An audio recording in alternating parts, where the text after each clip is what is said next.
Hey guys, this is Aaron Miller, the host from the Real Middle Ages podcast, and I'm eager to introduce the history of Byzantium. I've been listening to the history of Byzantium for a long time, and recently I was excited to hear Robin's take on the relations between Constantinople and their northern neighbors, the Roose.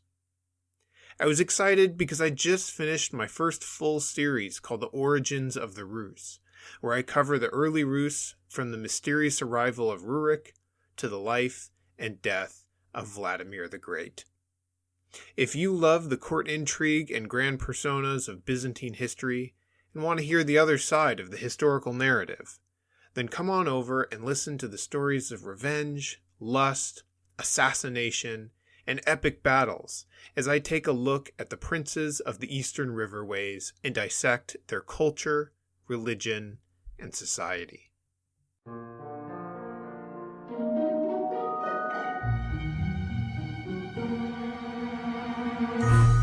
Hello everyone, and welcome to the History of Byzantium, episode 163, The Settled and the Nomads. Last time we looked at two Western powers who will play a major role in our story going forward. Today, we look at three northern peoples with influential but varied futures in our narrative.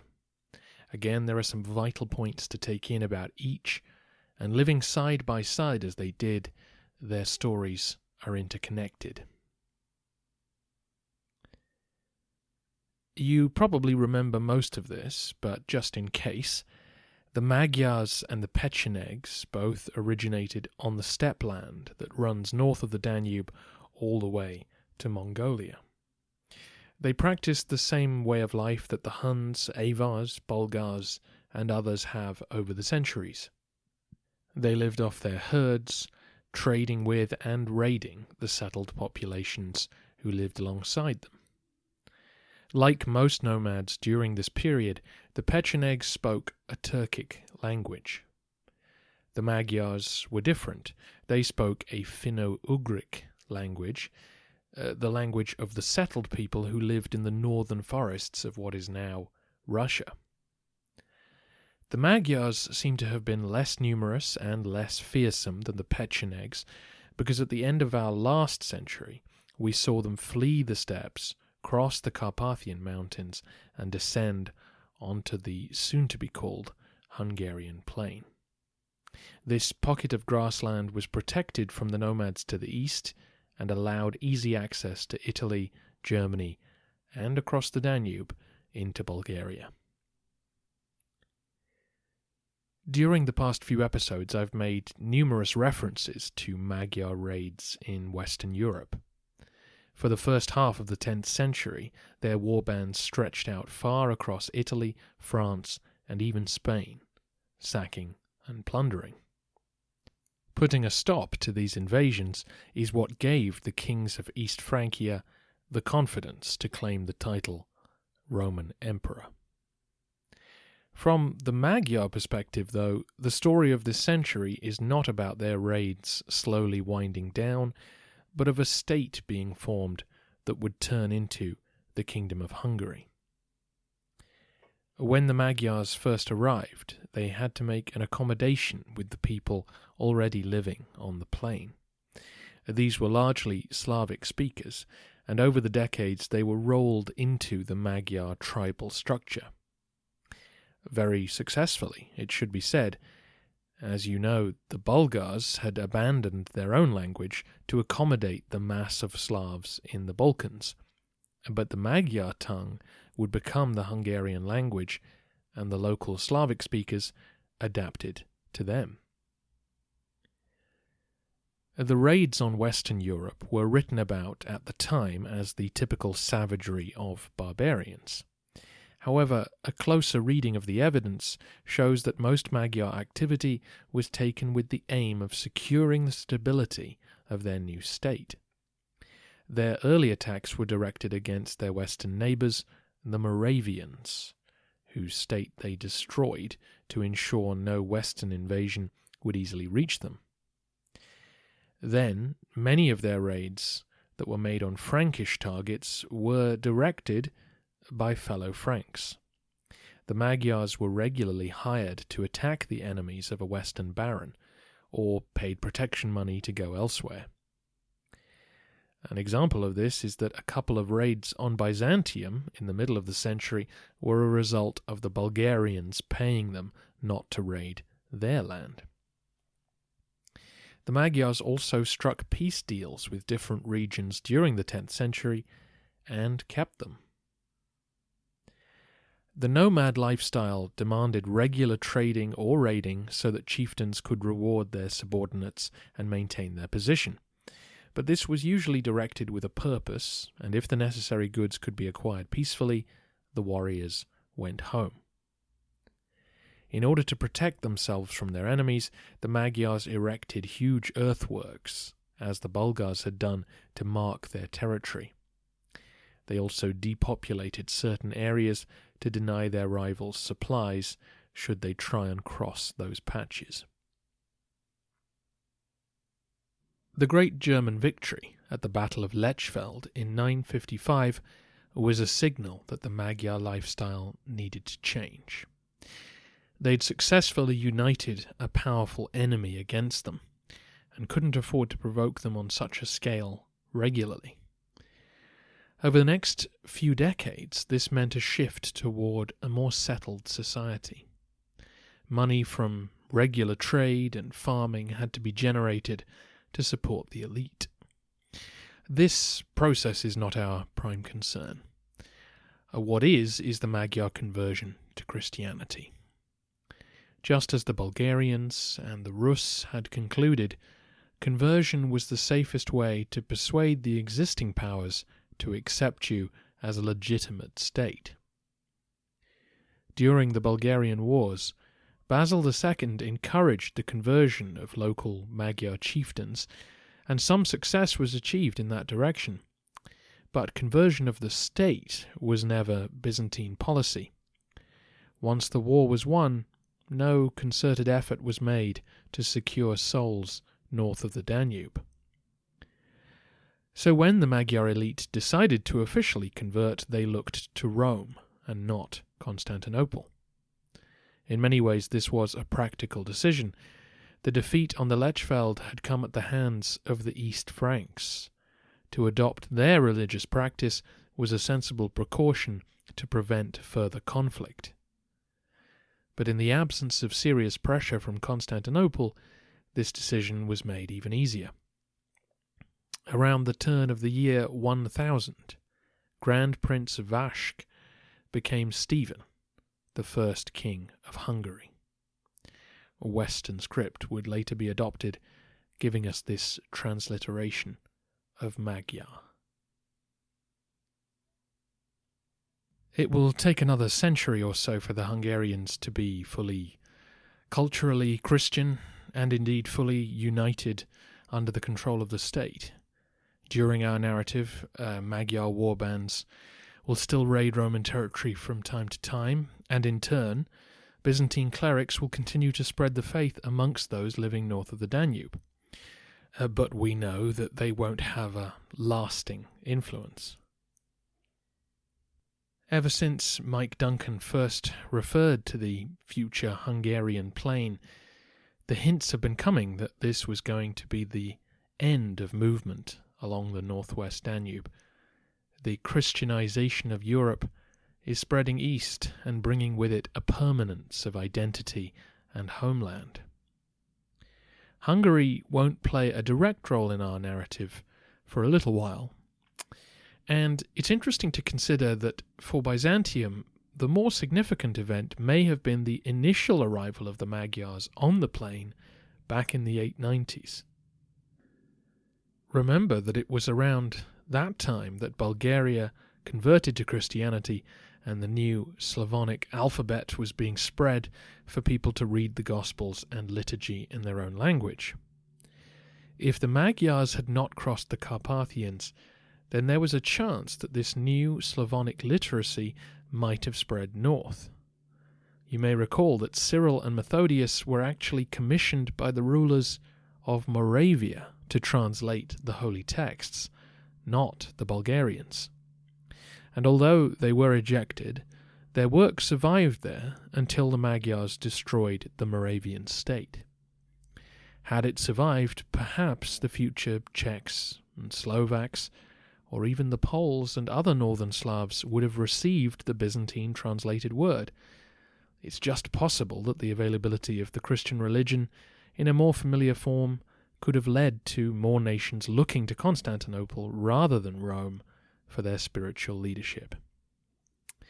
However, the Hungarian experience of interaction with Germany led to a Western outlook, one which was mirrored by the Kingdom of Poland that began its Christian existence in 1025, the year that our century ended. It's entirely plausible to suggest that the Poles, faced with a long, fractious border with East Francia, would have chosen the Latin Rite regardless. And the Pope, with no fixed secular power to support him, was always keen for new converts. Still, it's interesting to ponder what the results of Byzantine proselytizing might have been. Listener M.R. asks what Byzantine relations with Hungary were like, and generally positive is the answer. Basil II and Stephen agreed to work together briefly during the Bulgarian Wars, and formal relations between the courts grew. The two sides shared a border along the Danube, although, as we'll discuss next week, the Byzantine presence there was not strong. Still, this meant that the two sides were engaged in regular trade, and despite the acceptance of papal authority, Byzantine religious influence remained strong across the next century. Stephen sponsored the construction of a Hungarian church in Constantinople, while Byzantine architects helped construct ecclesiastical buildings in Hungary. Roman monks established foundations north of the Danube, and Roman saints became popular amongst the newly converting Magyars. For those of you who listened to the episodes on Saint Demetrius, you'll know that he had a popular following at Sirmium, which lay directly opposite the New Kingdom, helping to spread the cult of the soldier martyr. And now I say all these things, not all of them have happened by 1025, but relations between the two states will remain generally positive, and these things will grow.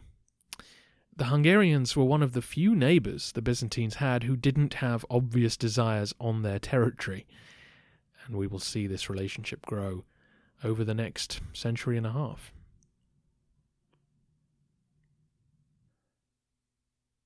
Across the Carpathians, then, the Pecheneg spread into former Magyar lands as our century began, and continued to enjoy their dominance of the steppe. Their only serious rivals in the area were the Roose, a settled people who had come to dominate the trading towns of the Dnieper River. You, of course, know all about this dynamic. The Dnieper was not the most navigable river. A series of rapids forced the Rus to carry their boats overland, making them extremely vulnerable to attacks by, say, ferocious nomad tribes. When this happened one too many times, the Rus prince Sviatoslav attempted to migrate his kingdom to the Danube. There he was violently ousted by John Zimisces, and the prince was killed on his way home by the very same Pechenegs. This description of the dynamic between the neighbouring peoples is, however, very Rus-centric. The implication of it is that Pecheneg attacks were like those of animals, waiting for their opponent to become vulnerable, then attacking, especially people who were only engaging in peaceful trade. A more balanced picture is painted by modern historians like Thomas Noonan. He points out that we are inherently biased toward the Rus, the settled society, because they wrote histories, while the Pechenegs did not.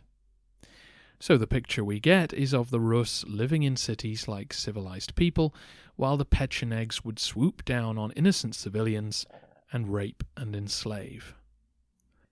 But these tactics were exactly the ones used by the original Varangians who founded the Rus state, and were continually practiced by their ancestors on the settled peoples who lived on the periphery of the Dnieper. Great traders they were, but the key to Rus wealth was the subjection of their neighbours. By regular campaigning against the Slavs and Finno-Ugric speakers and other peoples of the area, the Rus established an annual tribute that they were to be paid. These settled peoples would hand over furs, honey, slaves, and other precious items in exchange for not being terrorized. This produce was then shipped down the Dnieper and sold in the markets of Constantinople. The profits from these free items funded the Rus elite and kept them in power. This system was, of course, very similar to the tributary model used by the great steppe empires. The Pechenegs were not a great empire. They were simply living off their herds and trading or raiding their settled neighbours, and were using tactics no different to the Rus. But they didn't subject the same people year after year. One of the benefits of Christianity to a people like the Rus was the moral framework that it provided for their struggle with the nomads. A people of God might have to do distasteful things to survive, but they were justified in their aggression towards pagans, who were, of course, beneath contempt. The characterization of the Pechenegs as savages who followed their baser instincts was also completely inaccurate. The nomad lifestyle involved a great deal of sophistication and discipline. Grazing lands had to be divided rigorously between different tribes to avoid conflict. For example, the Pechenegs of this period, so we're told, were split into 8 tribes, 4 on each side of the Dnieper. Each tribe followed a strict cycle based on the seasons. When spring appeared, the herds were pushed north to find fresh pasture. Then, as autumn came, everyone moved south to find grass that would not be covered in snow come winter. Every person within the tribe had specific responsibilities. As you might expect, women and children would run the camps, while men guarded the flocks and organized trade and war. The nomads were not self-sufficient. They needed settled communities to provide them with products they couldn't make themselves. Hence why the Byzantines could often supplement payments of gold with goods, silks, weapons, pots, pans, finished leather, and other necessities. Of course, tribes unable to make a trade would resort to violence to acquire what they needed, and the victims of those attacks were rightly aggrieved and perceived the Pechenegs as savages.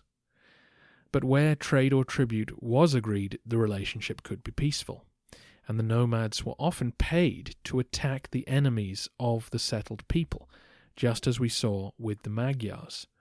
Rus princes, for example, regularly hired the Pechenegs to attack their rivals, so the complaints of the poor victims were often directed at the wrong target.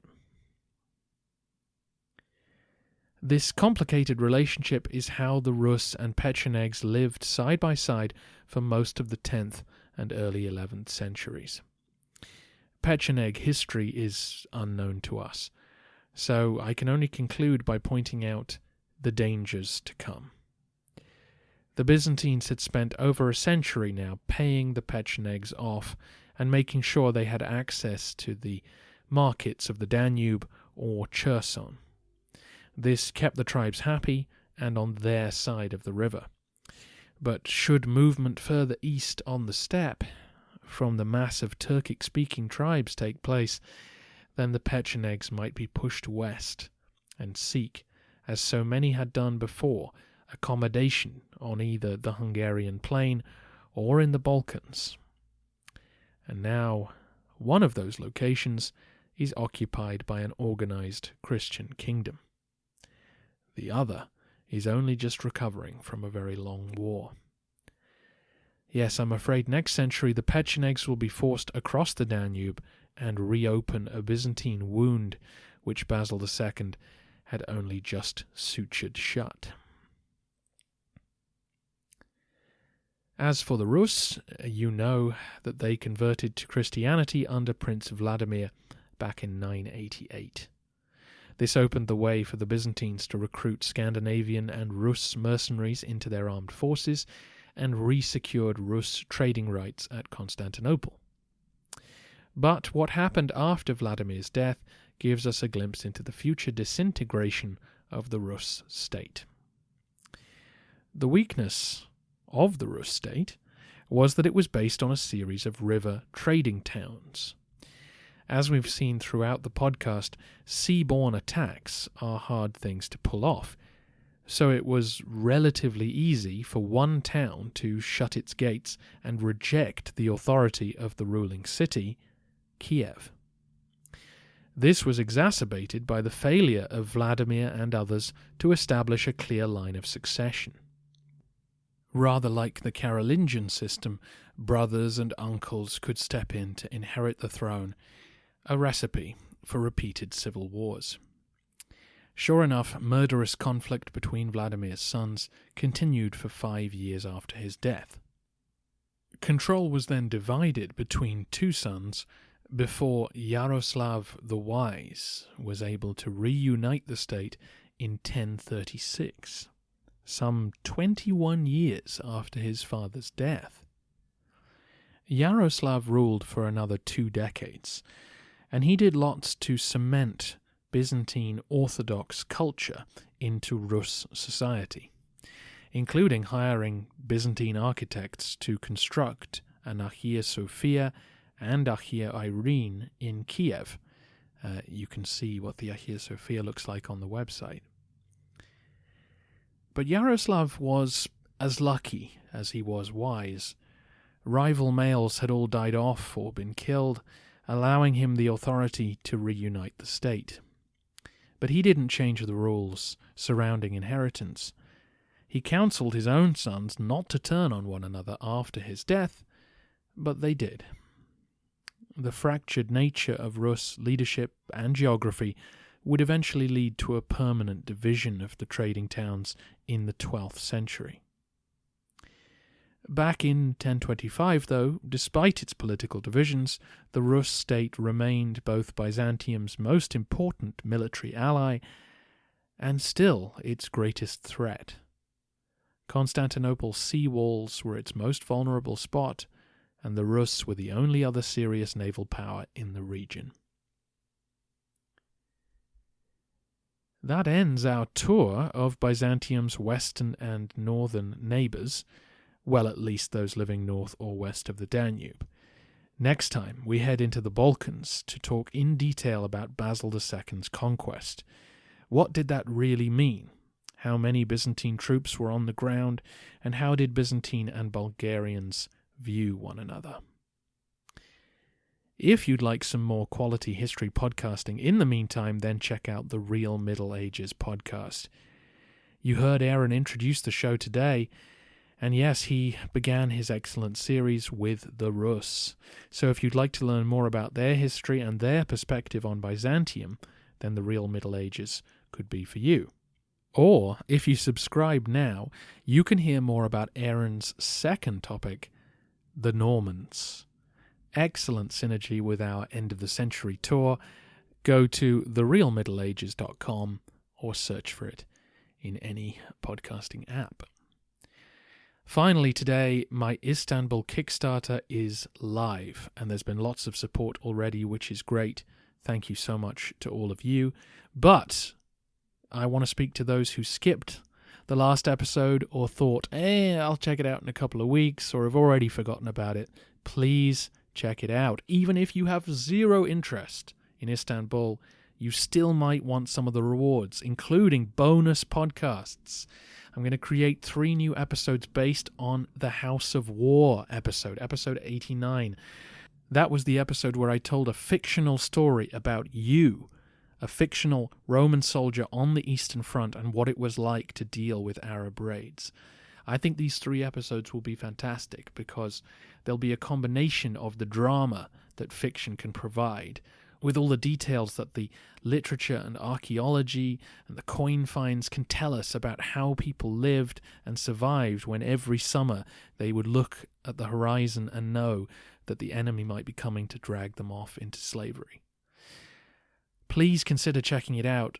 The Kickstarter only runs for March, and in case you've never dealt with a Kickstarter campaign before, if we don't hit the target, then nothing happens. You all get your money back. The project does not go ahead. So please do consider pledging your support. That's it for now. Next week I'll be back with a new episode. Thanks again to all of you who've already pledged.